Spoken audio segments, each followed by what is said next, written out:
सुंदरवन जंगल में टुनटुनी चिड़िया रहती थी। वह अपने अंडों से बहुत प्यार करती थी।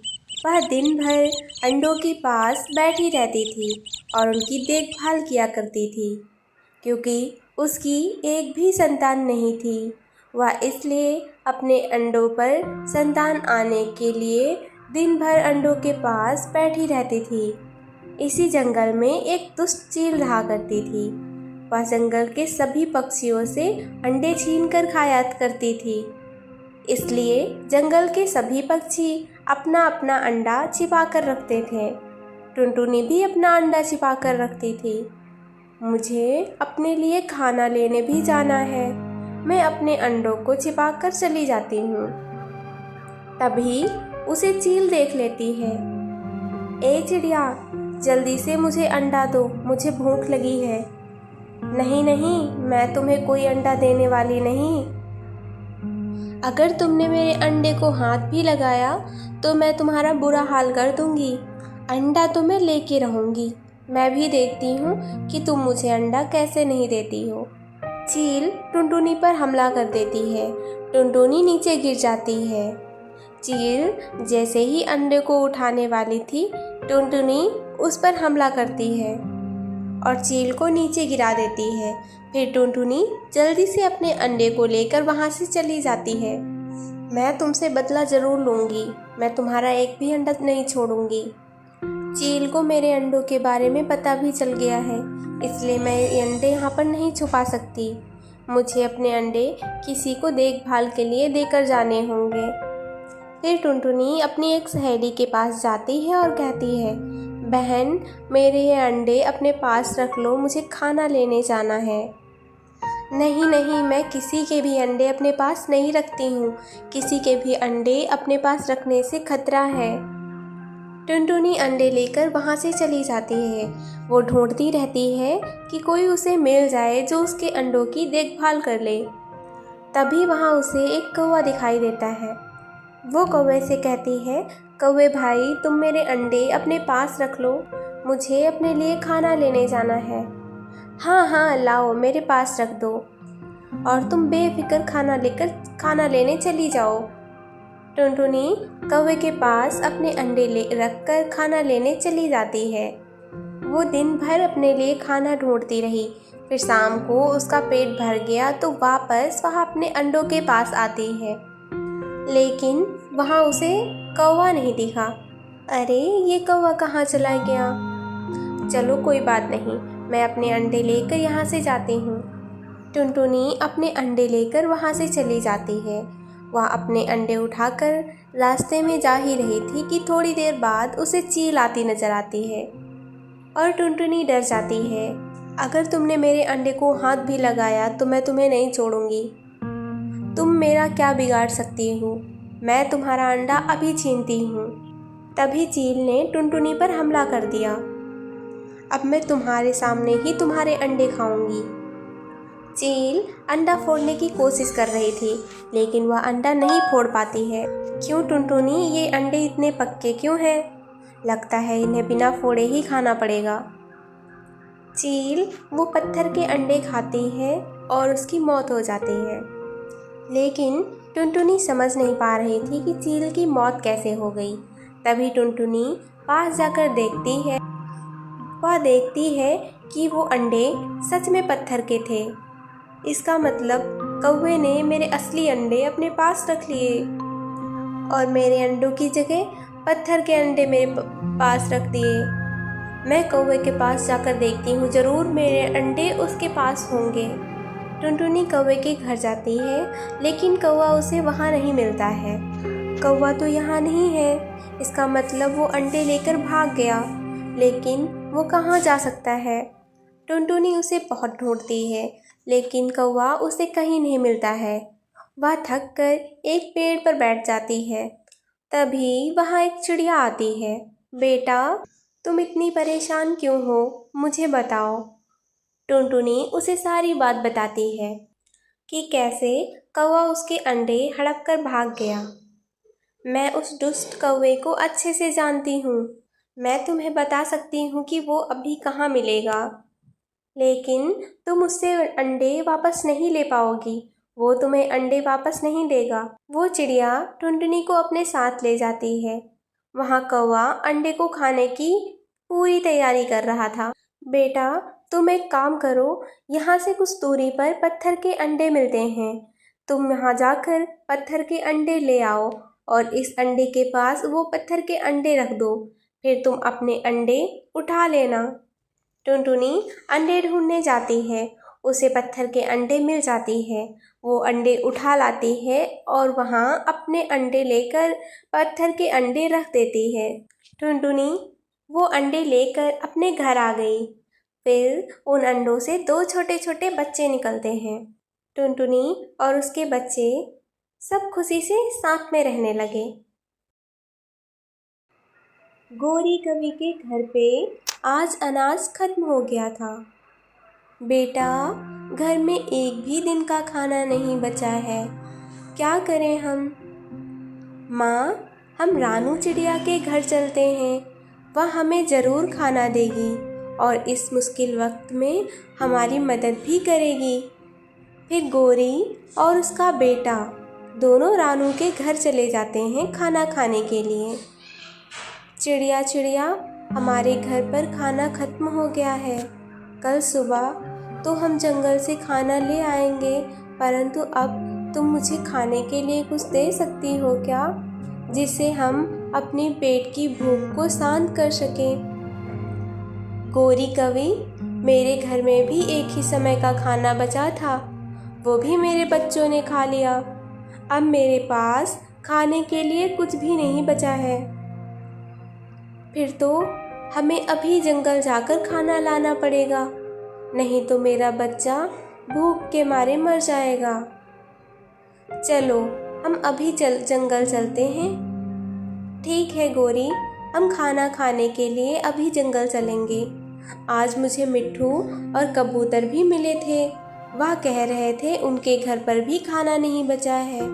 क्यों ना हम दोनों को भी बुला लें? ठीक है चिड़िया, हम उन दोनों को भी साथ में ले चलेंगे, परंतु हमें जल्दी निकलना होगा। मम्मा मम्मा, मेरे लिए गरम गरम पकौड़े ज़रूर लाना और जल्दी वापस आना। ठीक है मेरा बच्चा, मैं तुम्हारे लिए पकौड़े ज़रूर लाऊंगी।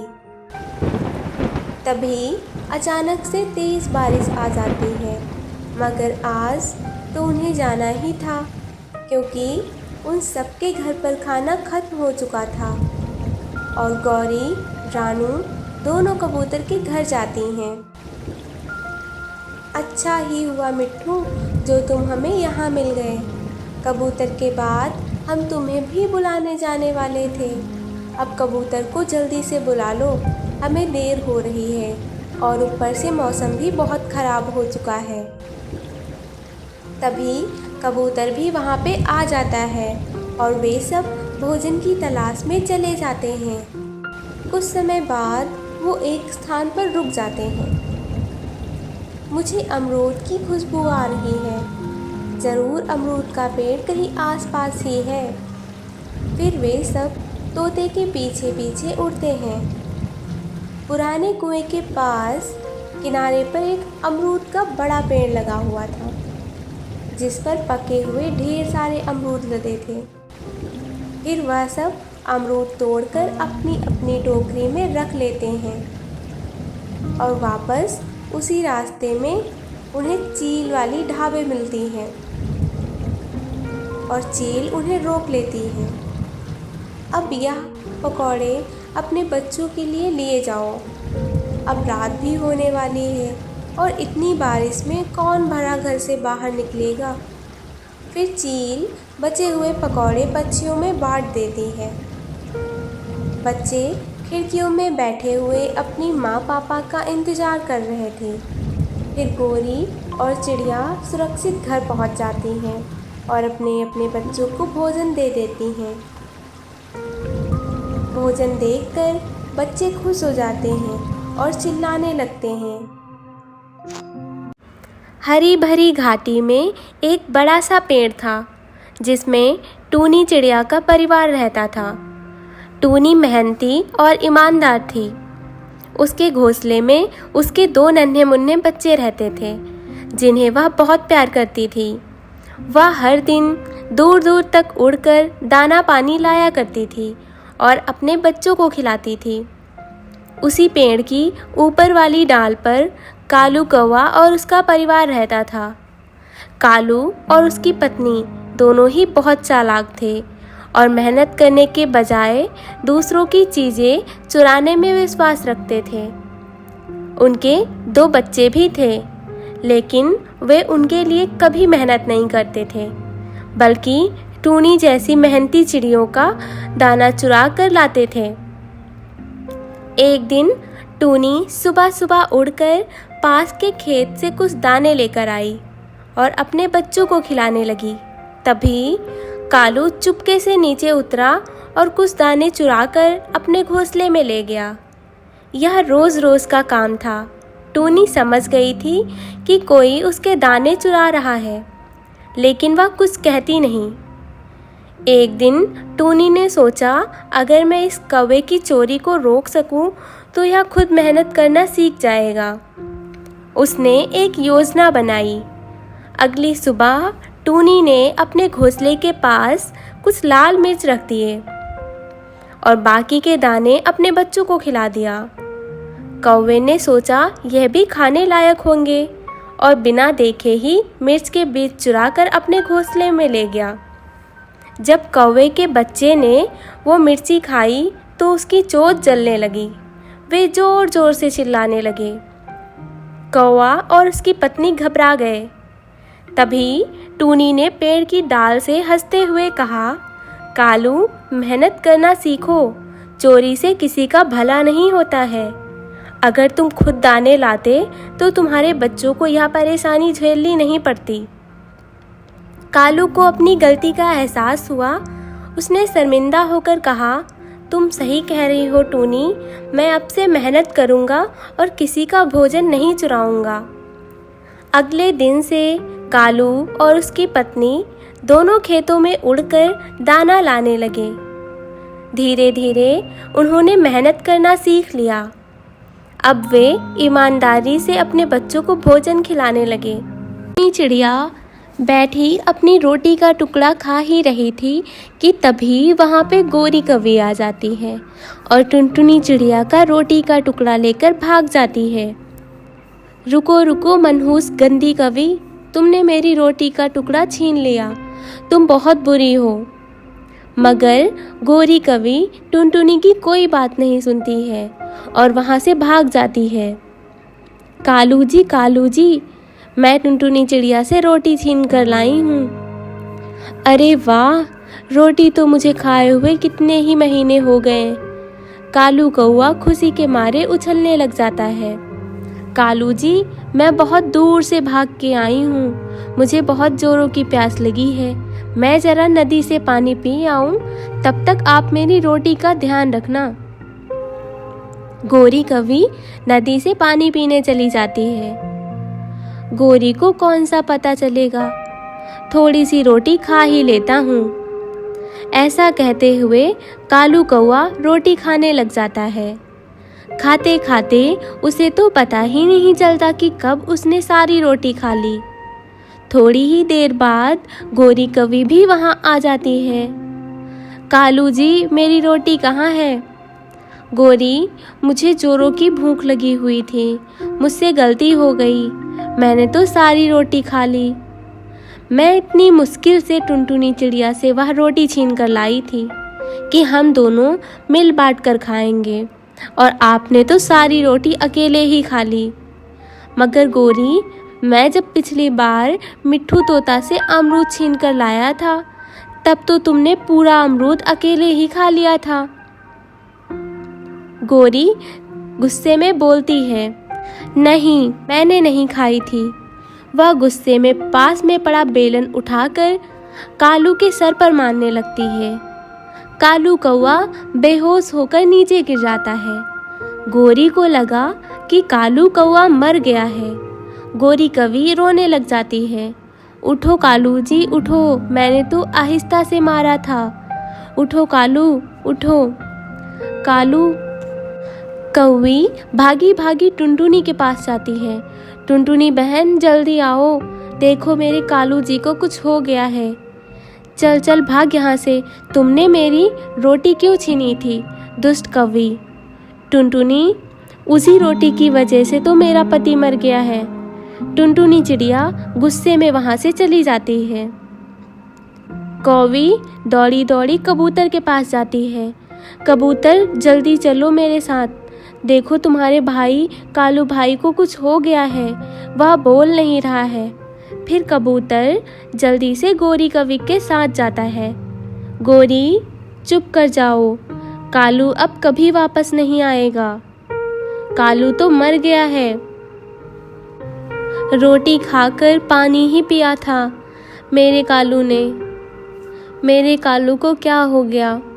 फिर कबूतर वहाँ से चला जाता है। कालू कौवा भी अब होश में आ गया था। वो अपनी पत्नी गोरी कौवी की बातें सुन रहा था। मैं बहुत लड़ाई करती थी आपसे मेरे पति जी, अगर मुझे पता होता कि आप सच में ही मर जाएंगे तो मैं कभी आपको नहीं मारती।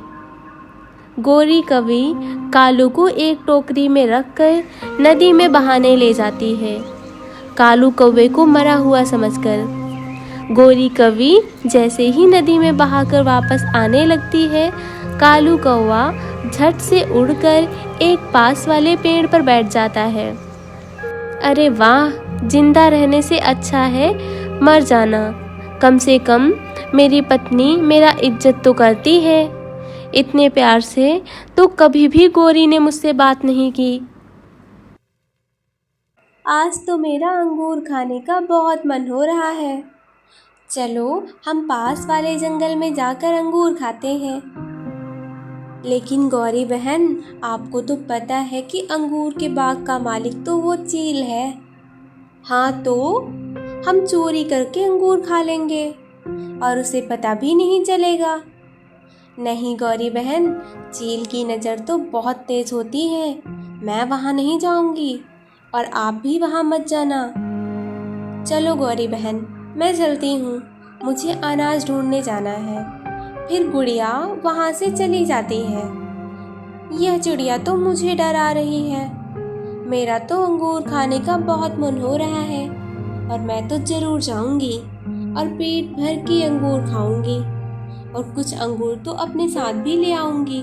फिर उस चिड़िया को सामने बैठ के मज़े मज़े से अंगूर खाऊंगी। फिर गौरी पास वाले जंगल में जाकर अंगूर के बाग में चली जाती है। अरे वाह, इतने सारे अंगूर, यहाँ तो बहुत स्वादिष्ट लग रहे हैं। गौरी कौवी अंगूर खाने उस बाग में चली जाती है। तभी चील को अंगूर के बाग में कुछ हलचल दिखाई देती है। फिर चील वहाँ आ जाती है। अरे ओ काली कौवी, क्या कर रही हो यहाँ? तभी गौरी डर जाती है और अंगूर नीचे गिर जाते हैं। कुछ नहीं चील जी, आप कब आए? मैं तो अभी अभी आया हूँ, लेकिन तुम कब से आई हो यहाँ? मैं भी अभी अभी आई हूँ चील भाई। तो तुम मेरे अंगूर चोरी कर रही थी, अभी दिखाता हूँ तुम्हें। फिर चील गौरी को पकड़कर एक पेड़ से बांध देती है। यह तो अच्छा है कि मैं मांसाहारी नहीं हूँ, नहीं तो आज तुम्हें खा ही जाती। रात हो जाती है, लेकिन गौरी घर नहीं आती है। कालू को चिंता होने लगती है। फिर कालू गुड़िया के पास आता है। गुड़िया, क्या गौरी तुम्हारे पास आई थी? वो अभी तक घर नहीं आई है।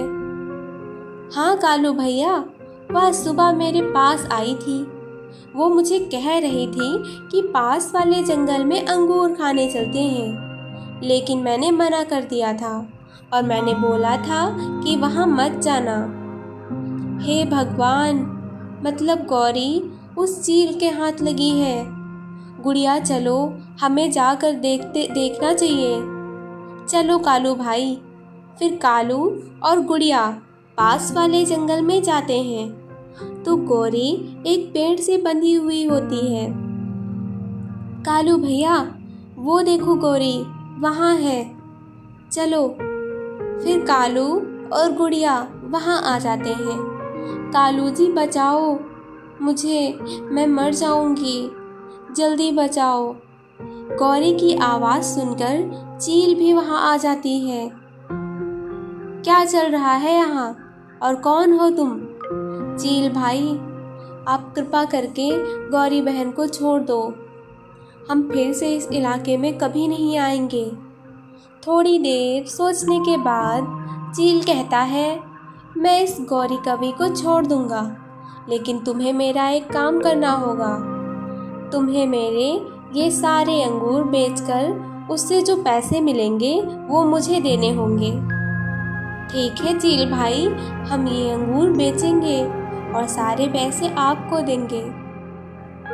ख्याल रखना, उसमें से एक भी पैसे चोरी नहीं होने चाहिए, नहीं तो मैं तुम तीनों को ऐसा हाल करूँगा।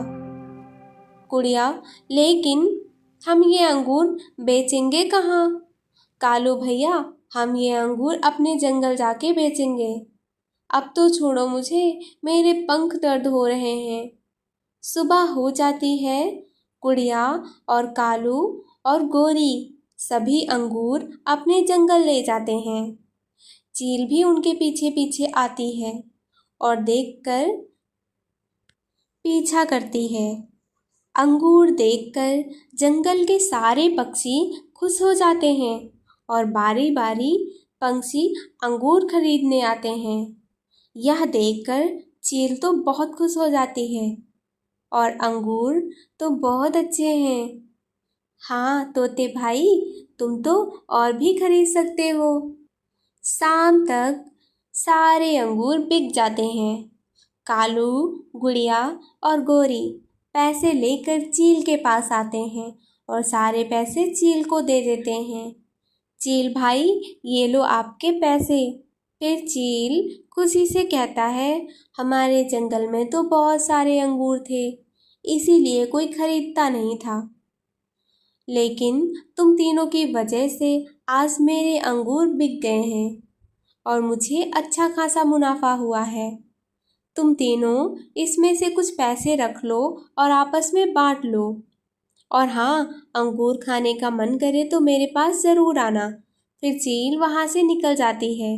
गुड़िया, तुम्हारा बहुत बहुत धन्यवाद। तुम्हारी वजह से गौरी आज जिंदा है और तुम्हारी वजह से ही हमें ये पैसे मिले हैं। अरे नहीं कालू भैया, ये पैसे तो हमें मेहनत से मिले हैं। हमने सुबह से इतने सारे अंगूर जो बेचे हैं, उन पैसों से वो तीनों अपनी अपनी ज़रूरत की चीज़ें खरीद लेते हैं। कुछ ही दिनों में जंगल के सारे पक्षी चील के दोस्त हो जाते हैं। दुष्ट चील रहता था। चील सारे पक्षियों को डराता रहता था। सारे पक्षी चील से बहुत डरते थे। फिर एक दिन, मम्मा, आज तो मेरा जन्मदिन है, हम जन्मदिन पर क्या करेंगे? लाडो, हम तुम्हारा जन्मदिन बहुत धूमधाम से मनाएंगे। आज हम अपने घर की अच्छे से सजावट करेंगे और शाम को हम सारे पक्षियों को बुलाकर केक काटेंगे। चलो अब हम जल्दी जल्दी घर की सजावट करते हैं। फिर लाडो और गुड़िया अपने घर की सजावट करने लगती हैं। तभी चील वहाँ आ जाता है। चिड़िया, तुम ये क्या कर रही हो? चील जी, आज मेरी बेटी का जन्मदिन है और मैं अपनी बेटी का जन्मदिन बड़ी धूमधाम से मनाना चाहती हूँ। आप भी शाम को आ जाना और हम सारे पक्षी मिलकर केक काटेंगे। चिड़िया, तुम ऐसा नहीं कर सकती हो, कोई जन्मदिन नहीं मनाएगा, और बंद करो ये सारी सजावट। ऐसे ही चील व चिड़िया को डरा धमकाकर वहाँ से चली जाती है। गुड़िया उदास होकर नदी के किनारे बैठती है। तभी वहाँ पर गौरी कवि और हरियाली तोती आती हैं। अरे गुड़िया, तुम इतना उदास क्यों बैठी हो? हरियाली बहन, आज मेरी बेटी का जन्मदिन है और मैं अपनी बेटी का जन्मदिन बहुत धूमधाम से मनाना चाहती हूँ, लेकिन उस चील ने मुझे बहुत डराया धमकाया और कहा कि इस जंगल में कोई उत्सव नहीं मनाएगा। अरे गुड़िया, तुम चिंता मत करो, हम तुम्हारी बेटी का जन्मदिन अच्छे से मनाएंगे। लेकिन वो कैसे? बहन, गुड़िया, हम उस चील का कुछ ना कुछ तो करना ही होगा। जब से हमारे जंगल में वो आई है तब से हम सारे पक्षी दुखी ही रहते हैं, कोई खुश नहीं रहता है। तभी कालू कौवा वहाँ आ जाता है। अरे क्या बातें चल रही हैं यहाँ। फिर गोरी कालू को सब बातें बताती है। मैं तो बहुत दिनों से सोच रहा हूँ कि हमें उस चील से छुटकारा पाना चाहिए। मेरे दिमाग में तो एक आइडिया है। क्या आइडिया है कालू भाई, हमें भी बताओ। आज शाम को लाडो का जन्मदिन है तो वह चील जरूर देखने आएगा कि तुमने कुछ किया है कि नहीं। गुड़िया, तुम आज जन्मदिन की पूरी तैयारी करके रखना, बाकी काम तो हमारा है। मेरी बात ध्यान से सुनो। चील के वहां आते ही हम सारे पक्षी मिलकर चील पर हमला कर देंगे। सभी पक्षी एक साथ उसका सामना वह नहीं कर पाएगी। यह तो बहुत अच्छा आइडिया है कालू जी। हाँ हाँ, हमें उस चील से छुटकारा पाना ही होगा हरियाली बहन। आप मिट्ठू तोते को भी यह बता देना, मैं कबूतर को यह बता देता हूँ। गुड़िया घर जाकर जन्मदिन की पूरी तैयारी करती है और गोरी भी गुड़िया की मदद करती है। शाम होने वाली थी तभी चील फिर से वहाँ आ जाता है। अरे चिड़िया, मैंने तुमसे कहा था यह सब मत करना, तो तुम यह सारी तैयारी किस लिए कर रही हो? क्या तुम्हें मेरा कुछ डर नहीं लगता है? अभी सबक सिखाना पड़ेगा तुम्हें। तभी कबूतर, तोता, कालू चील पर हमला कर देते हैं। चील की हालत तो बहुत खराब हो जाती है। अरे छोड़ दो मुझे, छोड़ दो मुझे। फिर चील मारे डर के उस जंगल से भाग जाता है। सभी पक्षी फिर से खुशी खुशी से लाडो का जन्मदिन मनाते हैं। लाडो, तुम्हारे जन्मदिन पर हम सभी को बहुत बड़ा गिफ्ट मिला है। हाँ लाडो, अब हम किसी से डरेंगे नहीं। अब हम सारे उत्सव खुशी से मनाएंगे। फिर लाडो केक काटती है और सभी पक्षी लाडो के जन्मदिन की खुशी मनाते हैं। अब पक्षियों को किसी का डर नहीं था, इसलिए जंगल के सारे पक्षी बहुत खुश थे।